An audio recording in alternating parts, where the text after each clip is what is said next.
सदगुरु महाराज की जय।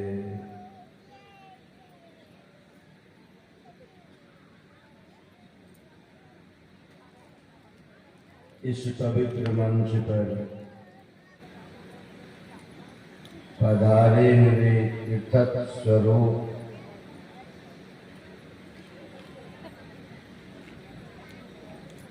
वंदनीय साधु समाज, मनुष्य जन्म का सर्वोत्तम कार्य करने हेतु पधारे सज्जन वृंद, माताओं एवं भक्तिमती बहनों,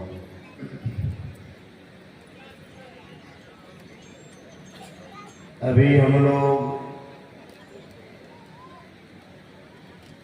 श्री रामचरितमानस सार सचिव द्वितीय सोपान अयोध्या कांड से संत और भगवंत के बीच का वार्तालाप श्रवण किए और पाठ के आधार पर पूर्व के वक्ताओं से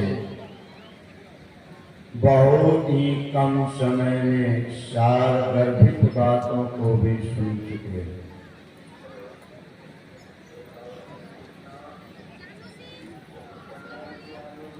संत कबीर साहब की वाणी है, संगति ही जर जाय न चर्चा राम की, दुल्हा बिना बारात हो किस काम की। वह संगति जड़ जाए जिसमें राम की चर्चा नहीं। वह सत्संग कैसा? संत कबीर साहब कहते हैं, वह सत्संग वैसा ही लगेगा कि दुल्हा बिना बारात को हो किस काम। इसलिए प्रथम दिन के द्वितीय पाली में संत मत सत्संग का सार विषय ईश्वर स्वरूप की व्याख्या हम लोग सुन चुके हैं और जो शेष रह गया है अभी सुनेंगे। जिस प्रकार ईख का रस ईख का सार है, घृत दूध का सार है, लाली मेहंदी का सार है,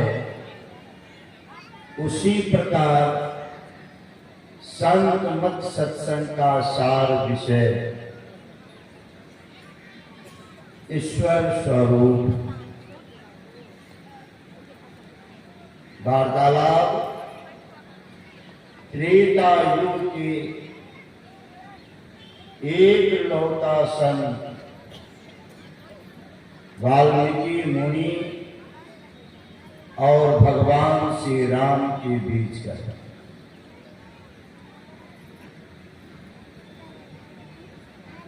आज लोग भगवान को ढूंढने के लिए कहां कहां जा रहे हैं।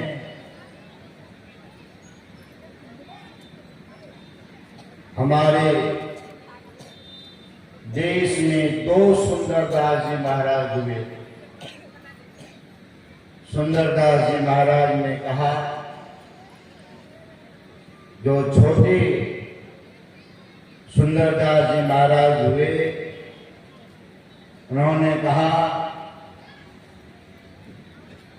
को जात प्रयाग बनारस, को गया जगन्नाथ ही धावर,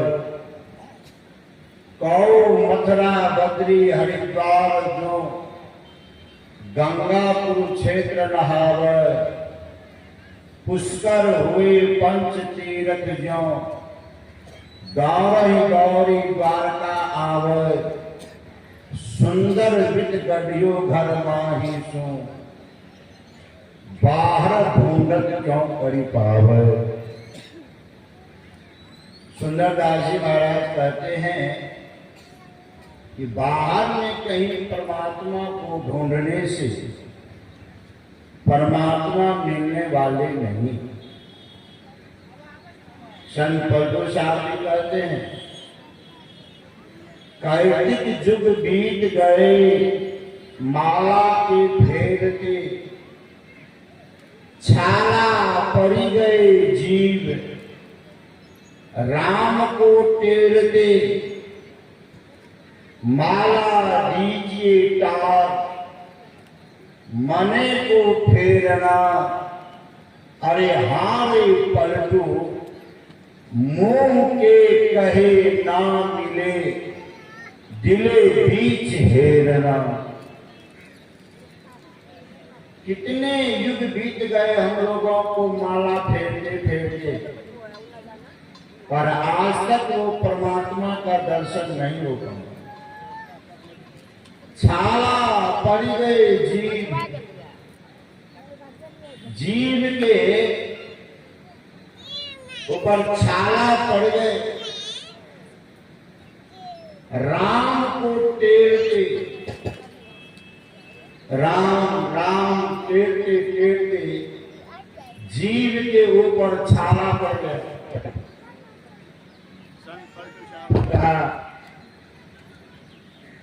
माला दीजिए टारी,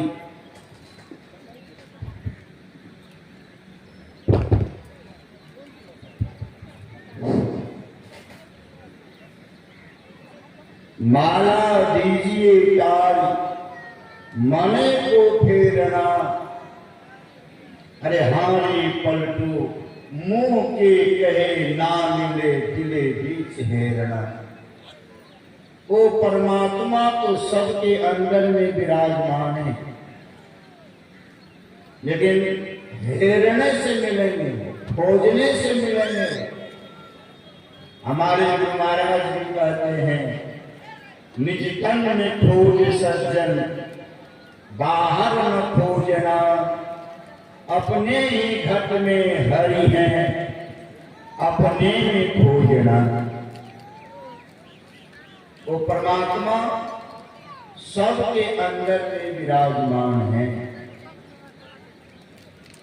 जब जब हो धर्म की हानि, बाढ़ी असुर अधम अभिमानी, करहि अनीति जाय नहीं वर्णी, सीधहि विप्रधेनु सुरधरणी, तब तब धरे विविध शरीरा, हरहि कृपाल की सज्जन पीरा।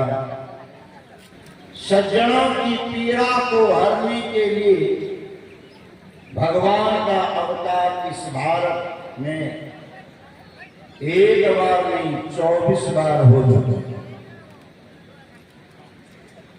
सज्जनों की पीड़ा को हरने, लेकिन आए सगुण साकार रूप में, और ऐसे परमात्मा के शरीर को ब्रह्मा ने नहीं बनाया। हम लोगों के शरीर को ब्रह्मा ने बनाया है, लेकिन परमात्मा के शरीर को ब्रह्मा ने नहीं बनाया। संतवाणी बैल गढ़ंता नर गढ़ा, चूका सिंह और पूंछ, एक हरि के भक्ति बिनो धिक मोच। हम लोगों को ब्रह्मा जी बैल बना रहे, लेकिन सृष्टि करने के कारण, करते करते थक जाने के कारण आलस आ जाने के कारण हम लोगों को दो चीजें ना भूल गए, एक सिंह दूसरा पूंछ, और इस कारण से हम लोग मनुष्य बने। चूका सिंह और पूंछ, और ऐसे मनुष्य शरीर पा करके अगर ऐसे परमात्मा को पहचान नहीं पाए तो आपके दाढ़ी और मूछ को धिक्कार है। इसलिए कहा धिक दाढ़ी धिक मूछ। परमात्मा में मौज हुई या मैं पृथ्वी पर आऊंगा निज इच्छा निर्मित तनु, अपनी इच्छा से और निर्मित तनु अपने से शरीर बनाकर आएंगे। परमात्मा का शरीर को ऐसे ब्रह्मा जी नहीं बनाए हैं, इसलिए यह ज्ञान ब्रह्मा के भी पड़े है,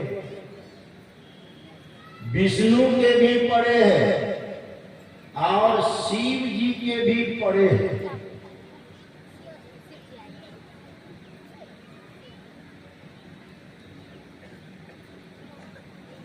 वाल्मीकि मुनि जिनका पहला नाम रत्नाकर,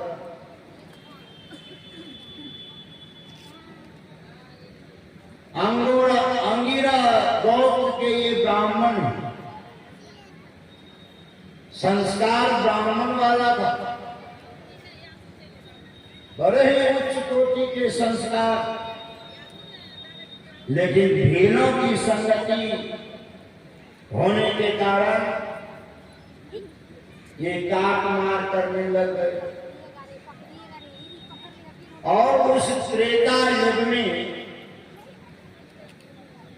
कितने लोगों को काटे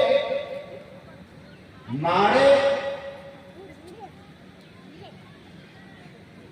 आया है गुरु महाराज के प्रवचन में। इतने लोगों को मारे थे, उंगली मार अगर किसी को मारता था तो उसका एक उंगली काट करके गला में धारण कर लेता था, लेकिन रत्नाकर अगर किसी को मारता था तो मारने वाले रत्नाकर ऐसे व्यक्ति के शरीर से जनेऊ खोल लेता।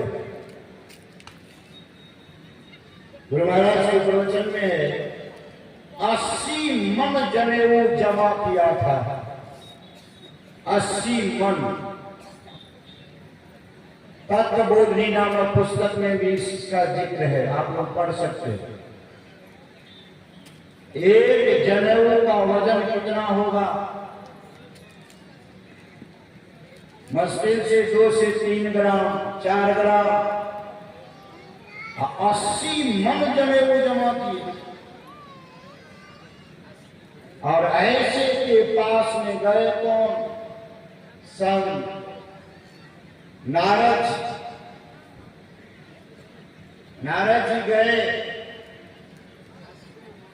नारद जी थोड़ी देर की संगति से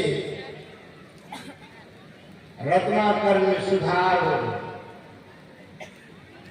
क्या सुधार हो?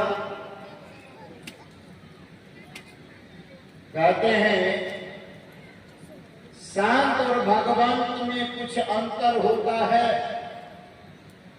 तो लोग कहते हैं कि संत और भगवंत में अंतर नहीं होता है। संतवाणी भी है, संत भगवंत अंतर निरंतर नहीं। किमपि मति विमल कहतास तुलसी। तुलसीदास जी महाराज ने कहा कि संत और भगवंत के बीच में कोई अंतर नहीं होता, लेकिन कहने वाले ने कहा कि संत और भगवंत के बीच में अंतर होता है। तो क्या अंतर होता है? पारस और संत में यही अंतरो जान, वह लोहा सोना करे या कर ले आप समान। भगवंत का उदाहरण पत्थर से। पारस पत्थर को अगर किसी लोहा से स्पर्श कराया जाए वह लोहा को सोना बना देगा, लेकिन पारस नहीं बनाएगा। लोहा को सोना बना देगा लेकिन पारस नहीं बनाएगा। और अगर संत की संगति कोई कर ले तो संत उनको अपने जैसा बना लेते हैं। यही संत और भगवंत में अंतर है। भगवान इस पृथ्वी पर आए, भगवान ने जिनका उद्धार करना चाहा उनको 6 इंची छोड़ करके उद्धार किया, उनको मार करके उद्धार किया। कलयुग बैठा मार कुंडली जाऊं तो कहां जाऊं, अब हर घर में रावण बैठा इतने राम कहां से लाऊं। हम तो कहते हैं संतवाणी में थोड़ा सा सुधार करना पड़ेगा। क्या सुधार करना पड़ेगा? कहते हैं हर घर में रावण बैठा। हमारी समझ में बात आ रही है कि हर सर में रावण बैठा, इतने राम कहां से लाऊं। द्वापर में भगवान का अवतार, त्रेता में भगवान का अवतार, सतयुग में भगवान का अवतार आए, 6 इंची छोड़ करके उद्धार की। लेकिन आज तक किसी संत ने किसी को 6 इंची छोट नहीं की। संत आपके अंदर के कुविचार को मारकर आपके अंदर में सुविचार भरकर अपने समान बना लिया।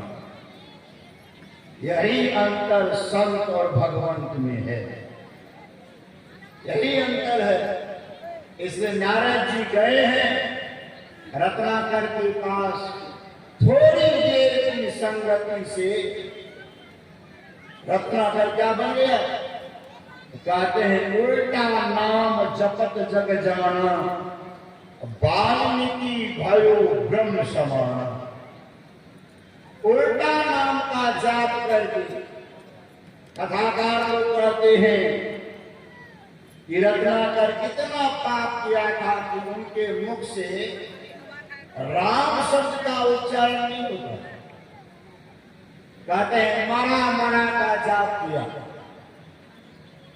आप लोग भी 10 बार बोलेंगे मरा मरा तो आपके मुख से भी राम का उच्चारण होने लग जाएगा। लेकिन बात ऐसी नहीं है। इस गूढ़ बात को संत लोग समझाते हैं।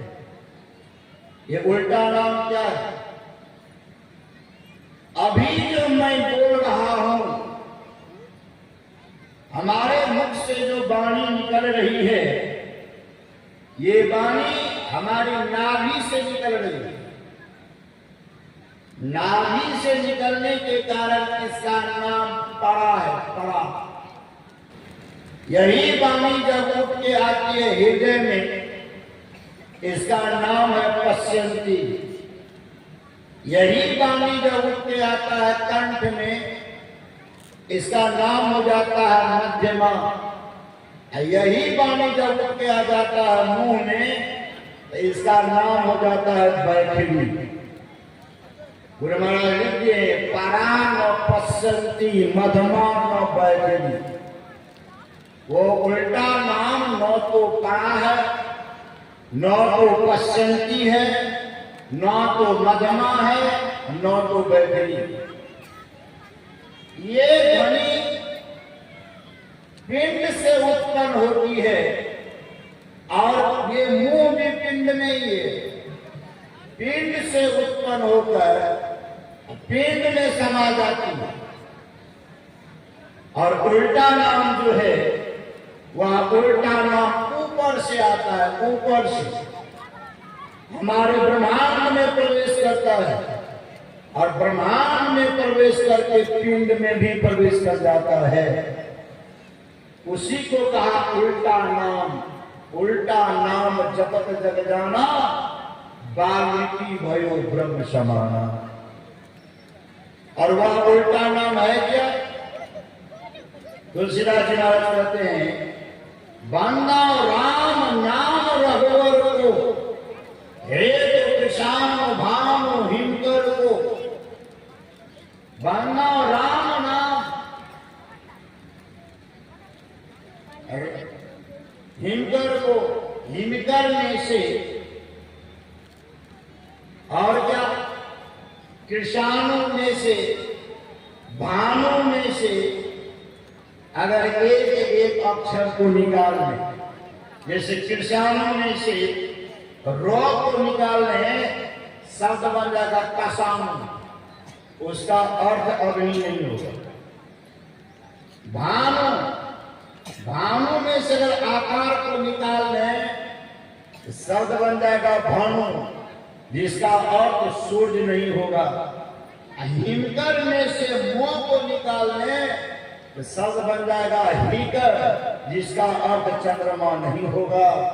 और ये तीनों को निकाल लेने से रो, आकार और मोह से क्या बन गया? राम।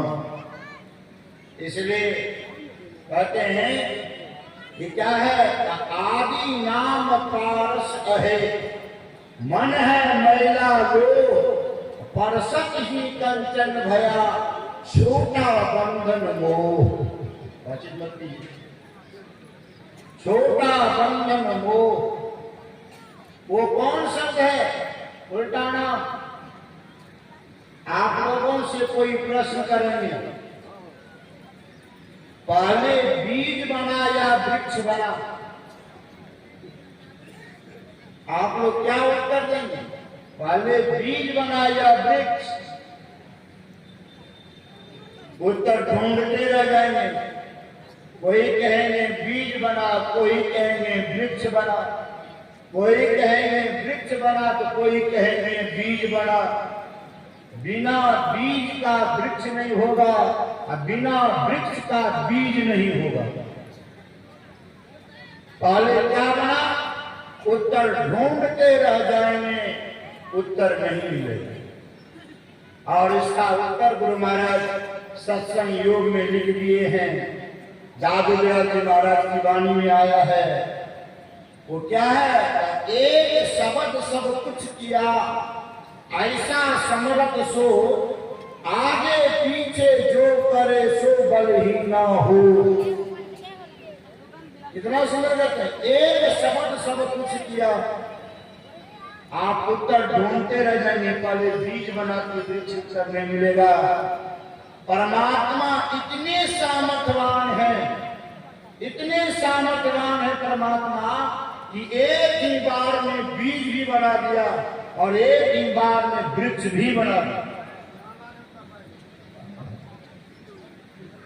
इशारा में एक ही बार में बीज भी बना दिया, एक ही बार में वृक्ष भी बना दिया।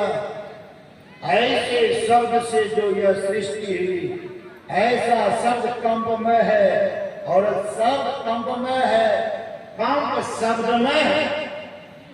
ऐसे शब्द को जो पकड़ लिया उसी का नाम है उल्टा नाम जपत जग जाना, वाल्मीकि भयो ब्रह्म समाना। ऐसे वाल्मीकि मुनि अब बनने रहे क्या बनाते। और भगवान श्री राम को 14 वर्ष का वनवास हुआ। वनवास काल में जब ये निकले हैं वन के लिए, तो एक जगह क्या देखते हैं, एक ही जगह पर क्या देखते हैं। कौन कौन बात कर रहे हैं फोन से? क्यों उसको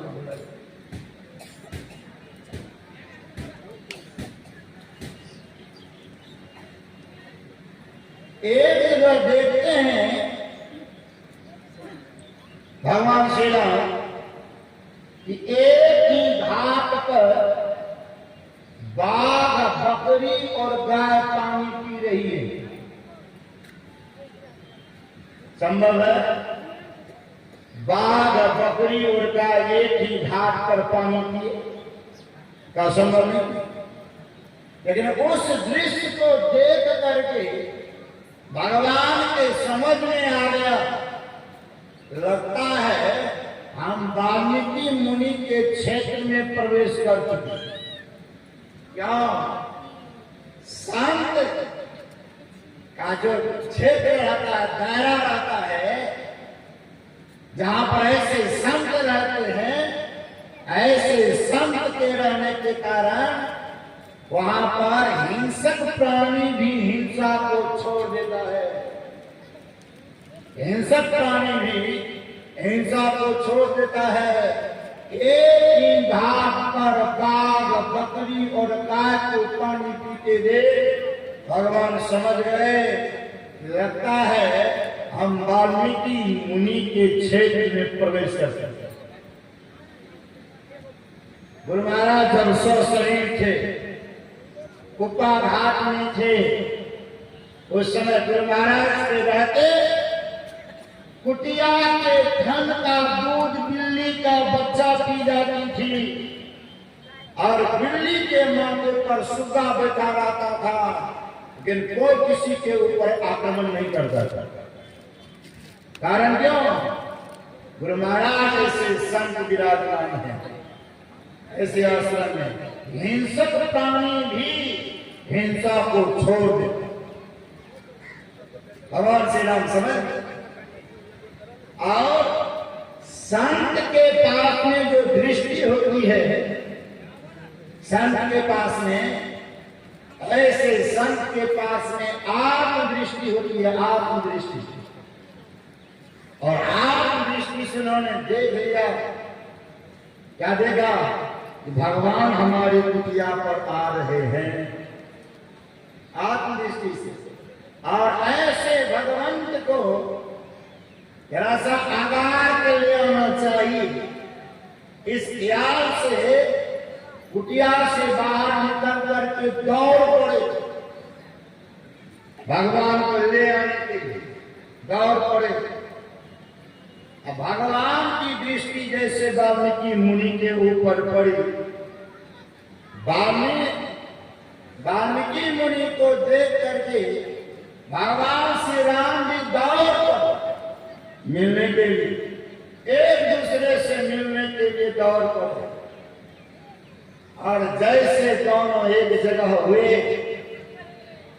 दोनों के मन में हो रहा है क्या करूं, चरण पर गिर जाऊं या हृदय से लगा लूं।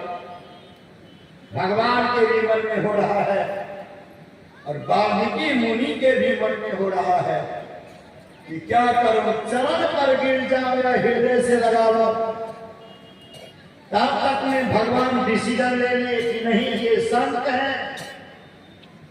हमारे यहाँ एक दिन संकादी ऋषि आए थे, भगवान श्री राम के यहाँ एक दिन संकादी ऋषि आए थे, अपने शरीर पर का पीताम्बरी बिछा दिए भगवान श्री राम, और चारों भैया को कहते आप इस पीताम्बरी के ऊपर बैठिए।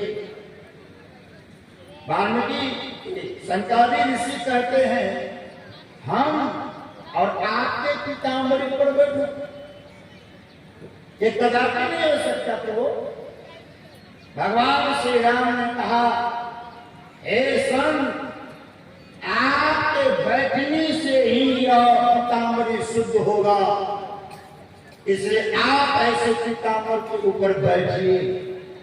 और भगवान राम के शरीर पर के इस वस्त्र के ऊपर बैठते ही भगवान श्री राम ने संकादी ऋषि को दंडवत प्रणाम किया, और दंडवत प्रणाम करके तब कहा, बड़े भाग पाइए सत्संगा, बिना ही प्रयास हो भंगा। स्पष्ट कर दी। आज वैसे ही संत वाल्मीकि मुनि सामने हैं, और ऐसे तो हृदय लगाओ, ऐसे तो हम अपने चरण पर गिराओ। सबसे बड़े हैं संत, दूसरा नाम है, तीजे 10 अवतार तुम्हें परिणाम है, ब्रह्मा विष्णु में सकल संसार है। अरे हारे परंतु सबके ऊपर संत मुकुट सर ताज है। ऐसे ऐसे संत के तो चरण पर गिर पड़ना चाहिए। भगवान ने डिसीजन ले लिया और वाल्मीकि मुनि के चरण पर गिर पड़े। मुनि कहते राम दंडवत चिन्हा और आशीर्वादी विप्रवर चिन्हा। आज ऐसे रत्नाकर वाल्मीकि मुनि बन गए, संत की संगति को पाकर आज भगवान को आशीर्वाद देने की क्षमता है उनके। आशीर्वादी विप्रवर चिन्हा और उठे हृदय से लगा लिए, तब भगवान को लेकर के अपने कुटिया पर आए। अब एक रात बिताए कुटिया पर बिताने के बाद सवेरे जब चलने का हुआ, तब वाल्मीकि मुनि से पूछते हैं। वाल्मीकि मुनि से कहते हैं, हे वाल्मीकि मुनि, हमको 1-2 वर्ष नहीं 14 वर्ष तक हमको वन में रहना है और आप पहले से वन में रह रहे हैं। आपको वन का एक एक स्थान मालूम है, एक एक स्थान से आप अवगत हैं और हमको 14 वर्ष वन में रहना है। इसलिए मेरे रहने का सबसे उपयुक्त जगह कौन होगा, जरा सही हमको दिखलाने की कृपा करें। भगवान श्री राम वाल्मीकि मुनि कहते हैं, पूछो मोय की राह कहाँ, मैं पूछत सकुचा, जाना हो कहाँ देहु कही, तुम्हें दिखाऊं था। हे राम, आप किस जगह नहीं है, पहले वह स्थान आप हमको बतला दीजिए, तब मैं आपको रहने का स्थान बतलाऊंगा। बच्चे सबको कहिए शांत हो, इशारा में बच्चे को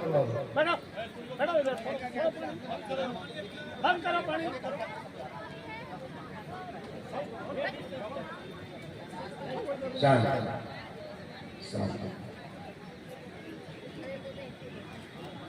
हमें 14 वर्ष वन में रहना है, इसलिए आप हमको कोई सुरक्षित स्थान बतलाने की कृपा करें, दिखाने की कृपा करें। इसलिए वाल्मीकि मुनि तुरंत लगे हाथ कह देते हैं कि आप किस जगह नहीं है, पहले वह स्थान हमको बतला दीजिए, तब मैं आपको रहने का स्थान बतलाऊंगा।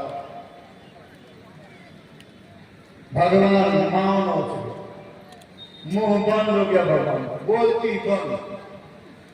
क्या संत के सामने भगवान की बोलती बंद हो गई? कारण क्या है?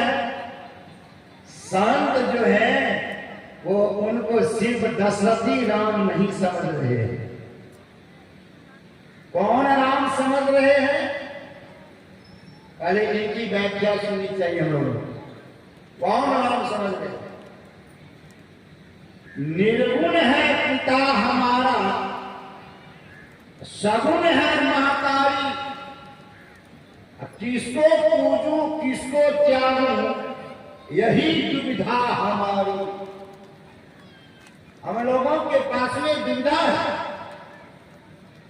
निर्गुण को पिता का दिया और सगुण को माता का दिया, किसको पूजूं किसको त्यागूं का यही दुविधा हमारी। संत कबीर साहब इसको क्लियर करते। संत कबीर साहब ने कहा, सरगुण की सेवा करो, निर्गुण का करो ज्ञान। सरगुण की सेवा करो, निर्गुण का करो ज्ञान, सगुण निर्गुण के परे कहाँ हमारा ध्यान। और सब मत वाले कहेंगे कि मेहनीदास क्या बना दिया, पार में पार में पार में पार में। आज देखिए संत कबीर साहब भी वही बात को कहते हैं, कितना सुंदर कहते हैं, सरगुण की सेवा करो, निर्गुण का करो ज्ञान, निर्गुण सगुण के परे कहाँ हमारा ज्ञान। ऐसे के बारे में बताइए। इसलिए राम की पहचान कैसे होगी? 22 जनवरी को हमारे देश के माननीय प्रधानमंत्री जी अयोध्या के उस गर्भगृह में भगवान श्री राम के मूर्ति में प्राण प्रतिष्ठा की। और आप लोगों से भी, हम लोगों से भी कहा गया कि अपने अपने घर के ऊपर झंडा और अपने अपने घर में दीप प्रज्वलित करें, दीपावली मनाए। कौन? राम को समझना पड़ेगा। इस राम को अगर नहीं समझ पाए तो आप स्वरूप को नहीं समझ पाएंगे। संत कबीर साहब के पास एक भक्त गए। भक्त ने पूछा संत कबीर साहब से, हे कबीर साहब, आपके नजर में राम कितने हैं? जरा बतलाइए। संत कबीर साहब ने कहा कि हमारी नजर में 4 राम हैं, हमारी नजर में 4 राम। भक्त ने पूछा कौन सा? संत कबीर साहब कहते हैं, सुनो जी, 4 राम कौन कौन है? और आप लोग भी कितने राम को जानते हैं? अपने अपने सीना पर हाथ रख करके देख लीजिएगा कि हम कितने राम को आज तक जानते हैं। संत कबीर साहब ने कहा, सुनो, हम कितने राम को जानते हैं? एक राम दशरथ घर डोले। एक राम जो है वह दशरथ के घर में डोल रहा है, पालने पर डोल रहा है। एक राम दशरथ घर डोले, एक राम घट घट बोले, एक राम का सकल पसारा, और एक राम सबके न्यारा। 4 मतलब। भक्त ने पूछा, कौन राम दशरथ घर बोले, कौन राम घट घट बोले, कौन राम का सकल पसारा, और कौन राम सबके न्यारा? संत कबीर साहब उत्तर देते हैं, सगुन राम दशरथ घर डोले। ये सगुन राम है, पृथ्वी पर मनुष्य निर्धारण करके आए हैं, दशरथ के घर में आए हैं, आज पालने पर डोल रहे हैं। इसके अंदर में गुण है, इसलिए कहते हैं सगुन राम दशरथ घर डोले।